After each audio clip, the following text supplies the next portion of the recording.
आज के सेशन में आप सीखेंगे स्टैटिक्स के अंतर्गत बेसिक टर्म ऑफ स्टैटिक्स के साथ साथ मीन डेविएशन। जी हाँ, गुड मॉर्निंग स्टूडेंट। मैं हूँ रवि सर। आपका एडुक्लिक चैनल पर स्वागत है। उम्मीद करता हूँ कि आपने क्लास 10 का स्टैटिक्स एंड प्रोबेबिलिटी अवश्य देख लिया होगा और बेसिक टर्म को भी अच्छे तरीके से समझ गए होंगे। आज के सेशन में मैं पुनः इंट्रोडक्शन को लेते हुए इसके इम्पोर्टेंट पॉइंट्स को क्लियरिफाई करेंगे और मीन डेविएशन तक का सफर पूरा करेंगे। यानी आप मीन डेविएशन को किन किन स्थिति में कितने स्टेप में सॉल्व कीजिएगा, आप अच्छे तरीके से जान पाएंगे और इसके फॉर्मूला को भी आप समझ पाएंगे। अगर आप नए हैं तो वीडियो को देखने के बाद अगर अच्छी लगे तो इसे सब्सक्राइब कर देंगे और एक प्यारा सा लाइक इसको दे देंगे। इससे हमें सपोर्ट मिलता है। तो चलते हैं डायरेक्ट वीडियो पर। स्टैटिक्स स्टैटिक्स जो है सो वह क्या है, उसको किस प्रकार से हम डिफाइन करेंगे, क्या क्या हम उसमें सीखते हैं, क्या क्या हम करते हैं, उसको हम देखते हैं।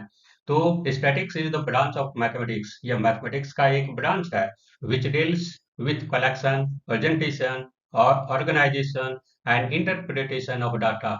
और इसमें जो है सो डाटा जो दिया हुआ रहता है उसका जो है कलेक्शन होता है, प्रेजेंटेशन होता है, ऑर्गेनाइजेशन होता है और इंटरप्रिटेशन होता है। यानी उसको किस प्रकार से कलेक्ट किया जाएगा डाटा को, वो जानते हैं। किस प्रकार से प्रेजेंट किया जाएगा, किस प्रकार से डाटा को ऑर्गेनाइज कर सकते हैं और उसको इंटरप्रेट किन किन तरीकों से किया जाएगा, वो हम इसमें सीखेंगे। तो इसके अंतर्गत जो है सो सेंट्रल टेंडेंसी होता है। सेंट्रल टेंडेंसी कहने का मतलब है कि हम ये प्रीवियस क्लास में हम केवल तीन ही टर्म को हम सीखे हैं, मीन, मीडियन और मोड को। मीन मीडियन मोड जो है वह एक तरह का सेंट्रल टेंडेंसी है। यानी केवल हम उसको बीच का जो है वह टर्म को हम मालूम कर पाते हैं और उसके बारे में डिटेल में हमको मालूम नहीं चल पाता है। जैसे एक उदाहरण लेते हैं। If obtained marks in maths by the five students are 60, 70, 80, 60 and 90, then find its mean, median and mode। तो उसका मीन मीडियन मोड आपको मालूम करना है। तो इस उसमें हम क्या करते हैं, ये जो है सो रॉ डाटा है।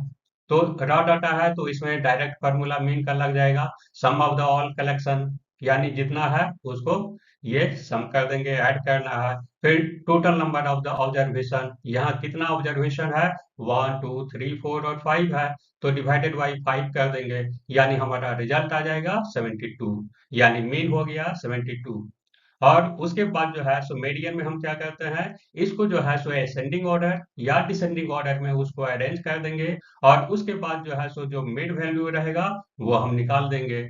यानी mid value of the arrange data, arrange करके जो डाटा आएगा उसके बीच का, तो उसमें जो है वही उसका मीडियन कहलाएगा। यानी डाटा अगर ऑड नंबर है, यहाँ पर जो है सो ऑड नंबर है, 1 2 3 4 5 है, तो ऑड नंबर हो गया। ऑड नंबर में क्या लेंगे, टोटल नंबर +1 कर देंगे, डिवाइडेड बाई 2 करेंगे।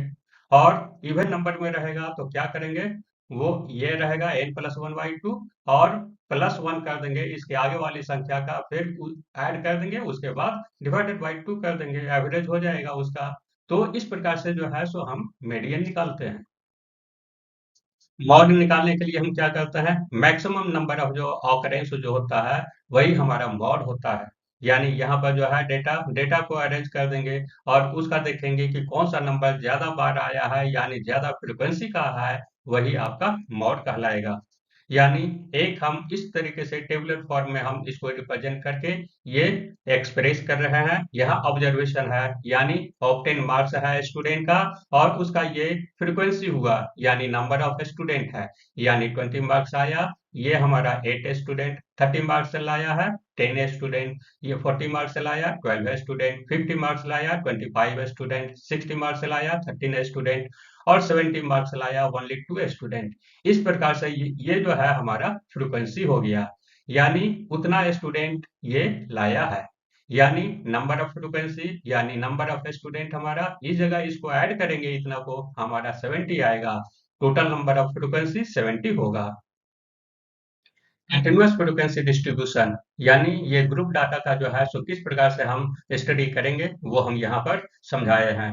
यानी ये मार्क्स है, क्लास क्लास इंटरवल हो गया, मार्क्स को क्लास इंटरवल भी कहते हैं। फ्रीक्वेंसी हो गया यानी नंबर ऑफ स्टूडेंट यहाँ है, तो उसको जो है सो ये क्लास इंटरवल में इसको डिस्ट्रीब्यूट कर दिया है। यानी 10 मार्क्स 8 स्टूडेंट नहीं लाया, यानी 0 to 10 मार्क्स जो है वो 8 स्टूडेंट लाया है, 10 to 20 मार्क्स 10 स्टूडेंट लाया है, ये 20 to 30 मार्क्स 12 स्टूडेंट लाया है, 30 to 40 मार्क्स 25 स्टूडेंट लाया है, 40 to 50 मार्क्स 13 स्टूडेंट लाया है, 50 to 60 मार्क्स हमारा 2 स्टूडेंट लाया है। यानी ये 70 स्टूडेंट का यहाँ पर डेटा दिया हुआ है कि इतना के बीच में इतना स्टूडेंट लाया है। यानी यहाँ पर हमारे कहने का मतलब है ये क्लास इंटरवल में इसको अरेंज करेंगे तो ये पहले वाला जो नंबर हो गया हमारा ये लोअर लिमिट कहलाएगा, और जो लास्ट वाला जो नंबर हो गया वो हमारा अपर लिमिट कहलाएगा। यानी अगर क्लास साइज हमको निकालना रहेगा, क्लास साइज को हम x से रिप्रेजेंट करते हैं जनरली, तो इसका क्लास साइज क्या हो जाएगा, upper limit minus lower limit divided by 2 हो जाएगा। यानी इसका क्या हो जाएगा क्लास साइज, ये अपर लिमिट 10 हो गया, लोअर लिमिट हमारा 0 हो जाएगा, यानी 10 minus 0 divided by 2 that is 5। यानी x का वैल्यू हमारा क्लास साइज हमारा 5 हो जाएगा।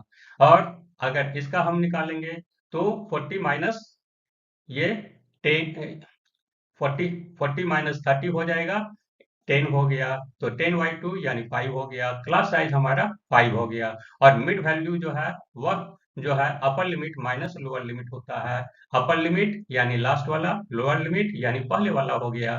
तो इस प्रकार से हम कंटिन्यूअस फ्रीक्वेंसी डिस्ट्रीब्यूशन को भी समझ गए हैं। अब जो है सो फ्रीक्वेंसी डिस्ट्रीब्यूशन जो है सो दो तरीके से रिप्रेजेंट किया जाता है। एक कहलाता है एक्सक्लूसिव मेथड और दूसरा कहलाता है इंक्लूसिव मेथड। एक्सक्लूसिव मेथड में अपर लिमिट जो है सो उसको काउंट नहीं किया जाएगा, लेकिन इंक्लूसिव में मेथड में उसको अपर लिमिट को भी हम काउंट कर लेते हैं। यानी यहाँ 0 to 10 है, तो इसमें जो है सो 10 को काउंट नहीं किया जाएगा, 0 to 9 ही लिया जाएगा डेटा को। और अगर ये इंक्लूसिव मेथड है तो इसमें 10 को काउंट कर लिया जाएगा, क्योंकि नेक्स्ट जो है नंबर आएगा वो हमारा क्या आएगा 11 to 20 आ जाएगा, फिर 21 to 30, 31 to 40, 41 to 50, 51 to 60 आएगा। ये इंक्लूसिव मेथड हो गया। और ये एक्सक्लूसिव मेथड हो गया। एक्सक्लूसिव मेथड में एक्सक्लूड किया जाता है ये अपर लिमिट वाले को। यहाँ पर एक एग्जांपल लेकर के हम दिखाना चाह रहे हैं कि मीन और मीडियन जो है सो दोनों का सेम होता है। यानी उसका टॉपिक है कॉन्सेंट्रेशन ऑफ वेरिएबिलिटी। वेरिएबिलिटी कहने का मतलब क्या है, वेरिएबल कितना है। यानी ये दो डेटा जो है सो ये बैट्समैन का है, यानी बैट्समैन 1 हो गया और ये बैट्समैन B2 हो गया। तो ये हमारा कितना खेल खेला है, मैचेस खेला 1 to 10 यानी 10 मैचेस खेला है, और इसमें जो है सो स्कोरिंग इतना बनाया इतना बनाया, ये स्कोरिंग इसका बैट्समैन 1 का है और ये B2 का हमारा स्कोर इस प्रकार से है। तो इस प्रकार से अगर हम देखेंगे दोनों का निकालेंगे तो मेन भी हमारा सेम आएगा, मीडियन भी हमारा सेम आएगा, B2 का भी उसी प्रकार से मेन और मीडियन भी 53 आता है। तो यहाँ पर हम क्या देखते हैं, central tendency are not sufficient to give the complete information of the given data। इस प्रकार से कौन सा ये बैट्समैन अच्छा है या नहीं अच्छा है, किसको कौन क्या कंसीडर किया जाएगा, तो उसके बारे में जो है सो हम ज्यादा डीपली स्टडी करेंगे। यहाँ पर केवल सेंट्रल टेंडेंसी के बारे में ये परफेक्ट आइडिया नहीं हो पा रहा है, क्योंकि दोनों का जो है मीन और मीडियन का वैल्यू जो है वह सेम है। मेजर ऑफ डिस्पर्सन यानी प्रीवियस डाटा जो था बैट्समैन 1 और बैट्समैन 2। बैट्समैन 1 में क्या देखते हैं, डेटा हमारा जो है सो ये 0 to 117 है, और B2 का जो है वह क्या है 46 to 60 है। यानी डिस्पर्सन जो है B1 में हमारा बहुत ज्यादा है और वही जो है B2 में डिस्पर्सन हम बहुत कम देखते हैं।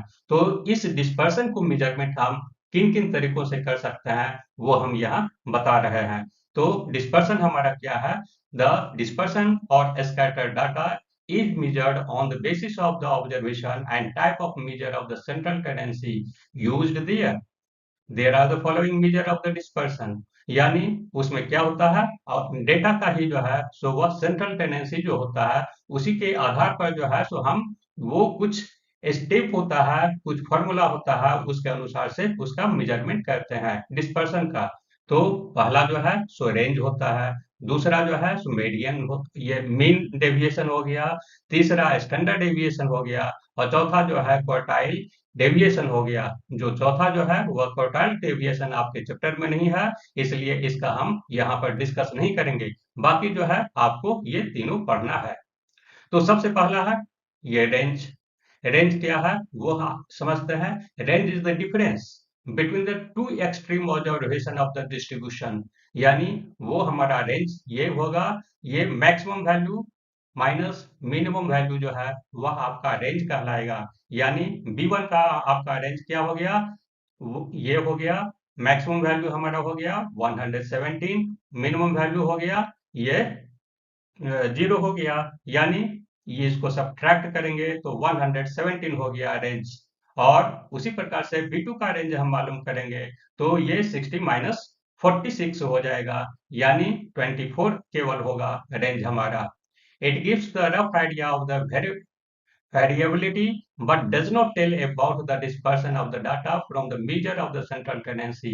ये रेंज जो है वह केवल रफ आइडिया देता है कि वेरिएबिलिटी जो है हमारा इतना एक्सटेंड हो रहा है या कम हो रहा है सेंट्रल टेंडेंसी के रिस्पेक्ट में। तो ये जो है ये रेंज हो गया। उसके बाद हम देखेंगे मीन डेविएशन। मीन डेविएशन जो है सो दो तरीके का हम स्टडी करेंगे। Mean deviation about the mean और mean deviation about the median. Mean deviation about the mean क्या होगा, the arithmetic mean of the numerical deviation of the observation from the mean of the data is called mean deviation about the mean। यानी इसमें जो है सो आगे mean निकाल करके उसका मीन डेविएशन निकाला जाएगा, और इसमें जो है सो मीडियन निकाल करके आपका ये मीन डेविएशन निकाला जाएगा। यानी mean deviation about the mean हो गया the arithmetic mean of the numerical deviation of the observation from the median of the data is called the mean deviation about the mean। Mean deviation prove the ungrouped data. यानी जब ungrouped data रहेगा तो mean deviation किस प्रकार से निकालेंगे। Mean deviation कहने का मतलब है यहाँ दोनों आपको निकालना पड़ेगा। अगर दे दिया गया मीन डेविएशन, ये आगे ये मीन मीन निकालेंगे और फिर मीडियन में भी हम कंसीडर करेंगे। यानी ये मीन डेविएशन यानी एक्स बार होगा, ये मीन डेविएशन मीडियन से रिप्रेजेंट होगा। जैसे मान लिया जाए यहाँ पर x1 x2 x3 up to xn be the given observation, let x be the arithmetic mean and m be the median, then क्या हो जाएगा, ये mean deviation x bar equal to summation of i equal to 1 up to n, यानी xi minus x bar. यानी x बार कहने का मतलब है ये मीन हो गया। यानी इसका मॉडुलस लेंगे, यानी जो भी हमारा इसके टर्म में जो है ये अगर नेगेटिव नंबर आता है वो प्लस हो जाएगा, तो उसका समेशन लेंगे। ये जो है साइन आपका सिग्मा कहलाता है। तो मीडियन के केस में अब क्या होगा, मीन डेविएशन ऑफ मीडियन हो जाएगा sigma X I minus X M divided by N, यानी where M is the median हो गया। तो इसके जगह पर एम जो है सो ये मीडियन आगे निकाल लेंगे, उसके बाद फिर मीन डेविएशन आगे निकालेंगे। तो जैसे मान लिया जाए ये एक क्वेश्चन है, एग्जांपल लिए है, find the mean deviation about the mean या median for the following data. ये जो है एक डाटा है, इसका मीन डेविएशन और ये मीन डेविएशन निकालना होगा मीन में और मीडियन में। यानी आगे उसको मीन निकालेंगे तो ये एक्स बार आएगा, मीन डेविएशन एक्स बार फिर निकालना होगा, और जब मीडियन में कहा जाएगा तो आगे मीडियन निकालेंगे, उसके बाद मीन डेविएशन ऑफ मीडियन निकालना होगा। तो इस प्रकार से जो है इसका सॉल्यूशन हम इजिली कर लेंगे। मीन डेविएशन को द ग्रुप्ड डाटा है, जब ग्रुप्ड डाटा रहेगा तो मीन डेविएशन इस प्रकार से निकालेंगे। ये जो है डिस्क्रीट फ्रीक्वेंसी डिस्ट्रीब्यूशन के प्रोसेस से ये निकाला जाएगा, और दूसरा जो है सो कंटिन्यूअस फ्रीक्वेंसी डिस्ट्रीब्यूशन प्रोसेस से ये इवेलुएट किया जाएगा। ये डिस्क्रीट फ्रीक्वेंसी डिस्ट्रीब्यूशन ये हो गया कि मीन डेविएशन जब रहेगा, mean deviation about the mean निकालना है तो उसको हम इस तरीके से निकालेंगे।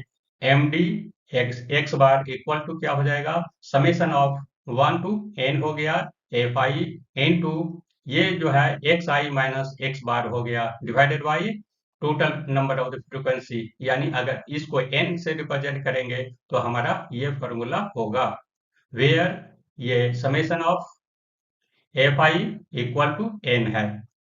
अगर ये mean deviation about the mean रहेगा तो हम इस तरीके से निकालेंगे, यानी ये मीन डेविएशन अबाउट मीन हो गया यहाँ, तो उसके जगह पर जो है सो एक्स बार के जगह पर केवल मीन ले लेना है, यानी इस जगह पर हम मीन लिए हैं और यहाँ पर हम मीडियन ले लेंगे। अंतर केवल यही है, रटना फॉर्मूला को नहीं है, आप अच्छे तरीके से इजीली प्रकार से आप सॉल्व कर लेंगे। अब जो है कंटिन्यूअस फ्रीक्वेंसी डिस्ट्रीब्यूशन में जो है सो हम mean deviation about the mean में शॉर्टकट मेथड को अपनाएंगे। इसमें जो है सो 5 स्टेप है, 5 स्टेप केवल हम इसको आपको समझने के लिए इसको भी हम कर सकते हैं 5 स्टेप में, और इसको भी हम 5 स्टेप में लिखे हैं, लेकिन बिल्कुल एकदम इजी है। सबसे पहले स्टेप में आपको क्या करना है, find the class mark x I of the each class mark आपको निकालना है, बिल्कुल इजी है। स्टेप 2 में जो है सो assume that the mean is A, assume कर लेना है कि ये जो है सो मीन मीन जो है सो ए ये है ए है। उसके बाद जो है सो फाइंड डेविएशन, डेविएशन किस प्रकार से करेंगे, यानी x I minus assumed mean कर देंगे। एज्यूम्ड मीन जो है सो हमारा ए है, सबको जो है सो माइनस करते चले जाएंगे, इसमें जो है सो कुछ नेगेटिव भी आएगा और कुछ पॉजिटिव नंबर भी आएगा, तो सभी को हम लिखते चले जाएंगे। यहाँ एच जो है सो हमारा क्लास साइज हो गया, और उसके बाद स्टेप 4 में जो है सो मीन निकालना है, मीन निकाल लेंगे और उसके बाद यहाँ पर समेशन एन एन जो है सो हमको total number of the frequency का है तो उसे डिवाइड कर देना है, यानी ये फॉर्मूला लिख देंगे और उसके बाद मीन डेविएशन का टोटल हम निकाल देंगे, ये हमारा फॉर्मूला पर सब्स्टिट्यूट कर देना है और आपका निकल जाएगा मीन डेविएशन अबाउट मीन। यानी अब जो है सो मीडियन पर जो है सो करना है, मीन डेविएशन अबाउट मीडियन करना है, तो इसके लिए भी वही प्रोसेस अपनाया जाएगा। यहाँ पर जो है सो मीन निकालना है, यहाँ पर मीडियन निकाला जाएगा, यानी स्टेप 1 में हमारा वही काम है, फर्स्ट क्लास मार्क का आपको फाइंड आउट करना है, उसके बाद जो है so total number of the frequency करना है, फिर उसके बाद जो है सो मीडियन क्लास मालूम करना है, यानी कम्युलेटिव फ्रीक्वेंसी से ग्रेटर होना चाहिए या ny2 के इक्विवेलेंट होना चाहिए, यानी वो हमारा जो है मीडियन क्लास कहलाएगा। अब जो है सो मीडियन क्लास के इस पर जो है सो ये फॉर्मूला अप्लाई करके हम मीडियन निकाल देंगे, ये 4th स्टेप हो गया। और लास्ट स्टेप हमारा मेन डेविएशन अबाउट मीन कहलाएगा। L for the lower limit of the median class हो गया, A for frequency of the median class हो गया, H for width of the median class है, और C equal to cumulative frequency of the class just preceding the median class हो गया। और last step 5th में आपका जो है so mean deviation for the median निकाल देना है, और सभी का वैल्यू सब्स्टिट्यूट करके इजीली पूर्वक से आप निकाल देंगे। तो एग्जाम्पल के साथ नेक्स्ट वीडियो में मिलते हैं। तो thanks for watching the video. For more updates, subscribe the channel, like, comment and share it to your friends and relatives to get knowledge in mathematics. Have a nice day.